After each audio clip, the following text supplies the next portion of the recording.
Yes, you're welcome back to this channel where we'll give you back-to-back information.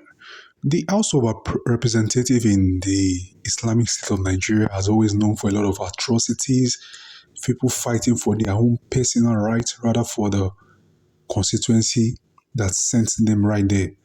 But today I have a news from one of the House of Representatives. He was actually talking a lot of things that make sense. I will leave you with tape and I will come back and draw my observation and conclusion. Over 6 decades after political independence, we are still where we are. We have not solved one single problem. One, even as the one listed in O.A. Lawal that we all read. For why go back to that book, it's still in existence, and see if we have solved one problem since 1960. Over 6 decades, they have been left to rule themselves, and they call themselves the ruling class. They should be ashamed of themselves. This is what it's saying. We should be embarrassed. The Nigerian ruling class is more than wearing big agbada, riding air-conditioned cars and building mansions in Asokoro and other places. We should be embarrassed that as a nation, we have not made progress decisively in any sector. And part of the problem is what is happening with us. We're going to be talking about our school children. You have governors with convoys of 20 cars, 30 cars. They are spending money to hire thugs, but they can't even build schools for their children. They can't feed the children once a day. What are we talking about as a people? Let's take ourselves more seriously, take our country more seriously, and do the right thing at the right time to save the future. Thank you very much, Mr. Speaker, for this. Just some weeks ago, the presidency and his wife, they acquired a lot of vehicles. And this is what we are seeing. After they have vehicles that are working, why are you acquiring more vehicles? That same last week, the governor of Lagos State brought out some uh, about the kind of a budget they do yearly of how they spend things. Very unfortunate, he brought out some fraudulent ways they spend money. Like I think, for instance, they are buying vegetable for millions of naira.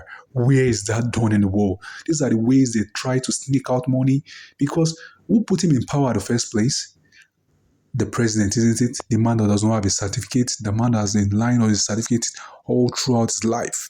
That Gani Fawemi caught red-handed. So basically, the governor of Lagos State is learning from his godfather. That's what is happening. And I'm going to leave you with the figures, how he has manipulated the figures. And I'm going to leave it to this Arise TV, how they saw the manipulation. Went viral over the weekend. Everyone's been talking about it. Now, this isn't the first time that you are writing to Lagos State. So, why do you think this caught fire the way it did? So it's interesting, and it's not always easy to understand what resonates with folks. But I think I would highlight in this case maybe three things. I would say first is that it touched a raw nerve, right? So people are in a very difficult place economically. They are being asked to make all sorts of sacrifices that maybe they have not had to make before. And they're daily being enjoined to, bear with the current circumstances and that things will get better and so on. So it seems jarring when they are faced with, things that look like evidence of non-judicious use of expenditure by the leaders. I think the second thing is that, it is very specific, because this is information. Generally we talk about, non-judicious use of funds, and it's like a general thing. But here people are presented with very specific information about specific, contract awards and things that they can relate to and they can touch, that they are relatable.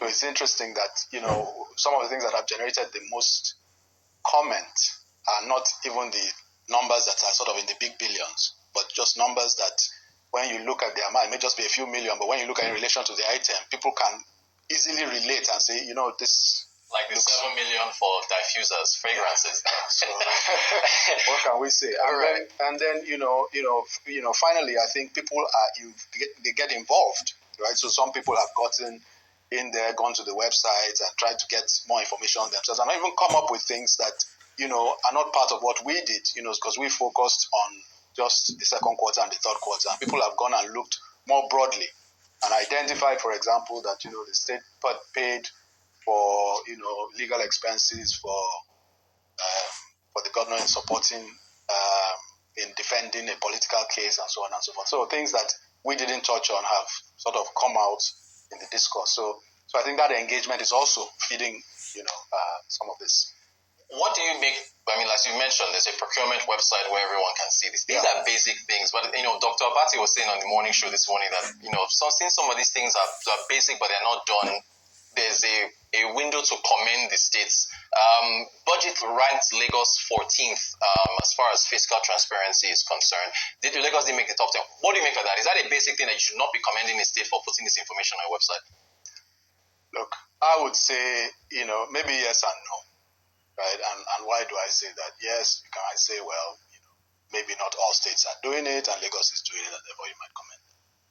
But let's not forget that this is in pursuance of or pursuant to a law, actually, the Public Procurement Agency law, and that law actually requires that significant government contracts be published. Right, so in effect, government is complying with its own law. So should we commend the government for being law-abiding? Maybe. But what does that say about our expectations of government? You and I are expected to be law-abiding. The people don't come and commend us for being law-abiding every day, right?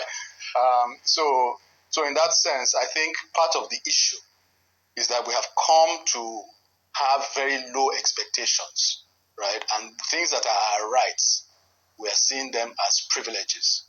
And in that sense, we as the governed are contributing to the problem. Look, there's too much of this to go through. I just wanted to get some of your thoughts because you dug up so much. The consultancy fees, for instance, I think it's AEC is one of the companies you mentioned. There are a lot of other consultancy fees there to the tune of billions.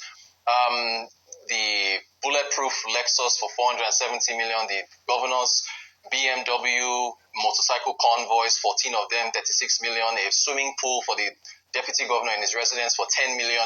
What would you want to hear from the Lagos state government as far as, because I know your notes specifically said more transparency, more details, some of them should be, as we see all these figures, what do you want to hear from the state? Because we've extended an invitation for them to respond. Yeah. All right.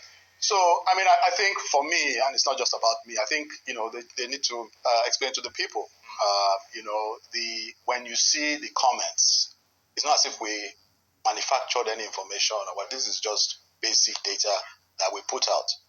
And when you look at the reaction of the people, any responsible government will know that it has touched a nerve and needs to respond to the people.